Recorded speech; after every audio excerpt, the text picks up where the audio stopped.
Hi, welcome to my YouTube channel.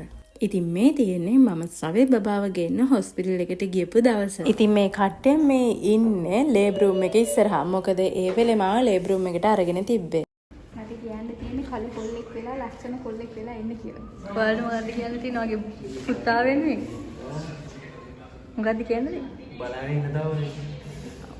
ඕකේ. ඔයාට මොකද්ද කියන්න තියෙන්නේ? මට කියන්න තියෙන්නේ නාම්බෝලීරේල මුළු දාන්තිම යටත් කරන් ඉන්න ලැබෙන්නේ කියලා සීයා. අම්බෝ. අද හිතෙන්නේ සවේ බබා එන්න යන එකට. සායෝ දැන් අක්කා කන සයිස් එකේ.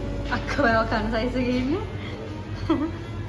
ඉතින් අපේ පවුලේ හැමෝම බලාපොරොත්තු වුණේ කළුම කළු ලස්සන කොළු පැංචෙක් අපිට ඉපදෙයි කියලා. මොකද අපේ අම්මගේ තියෙන එකම ආසාව තමයි කළු කොල්ලෙක් අපිට හම්බෙන එක. ඉතින් මම හොස්පිටල් එකට ගෙනල්ලා පැය දෙකක් තුනක් යනකම් මම ලේබ් රූම් එක ඇතුලේ හිටියා.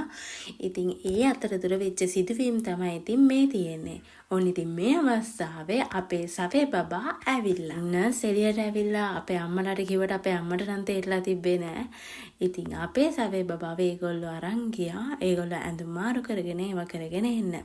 ඉතින් ඒ අතරේ මාව කාමරේට දාලා සවේ බබාවත් ගෙනල්ලා දුන්නාට පස්සේ අපේ නංගි තමයි බැලුන් සෙට් එකක් උස්සගෙන එන්නේ. ඇත්තටම මම තේරුම් ගත්ත දෙයක් තමයි කොච්චර රණ්ඩු කරත් මරාගත්තත් සහෝදරකම් නැති වෙන්නේ නෑ කියලා. මොකද මගේ අනිත් බබාව මගේ නංගි ඉස්කෝලේ යන්නෙත් නැතුව ඉඳන් තමයි බලාගත්තේ. මොකද එයා තමයි මගේ ජීවිතේ මාව වැටෙන හැම අවස්ථාවකදීම මාව ඉස්සරහට යන්න තල්ලු කරන එකම කෙනා. ඉතින් මේ වගේ නංගි කෙනෙක් ලබන්න මං ගොඩක් වාසනාවන්ත වෙන්න ඕනේ. ඉතින් ඔන්න අද තමයි අපේ සවේ බබාව ගෙදර එක්ක යන දවස.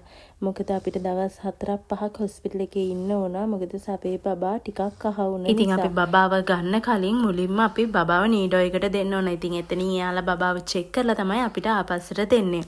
ඊට පස්සේ එයාගේ තාත්තා කුල්ලත් අරගෙන නීඩෝ එකට ඇතුළට ගිහිල්ලා ડોක්ටර්ව හම්බුණාට පස්සේ තමයි බබාව අපිට ආපස්සට දෙන්නේ. අපිට ඉතින් නීඩෝ එක ඇතුළේදී කියනවා එයාට දෙන්න ඕන විටමින්. එතකොට අපි යාට පිටි එහෙම දෙනවා නම් ඒ මොන පිටි වර්ගෙද දෙන්න ඕනේ. ආයෙව චෙක් කරන්න ගේන්න තියෙනවා නම් ඒ කවදද චෙක් කරන්න ගේන්නේ.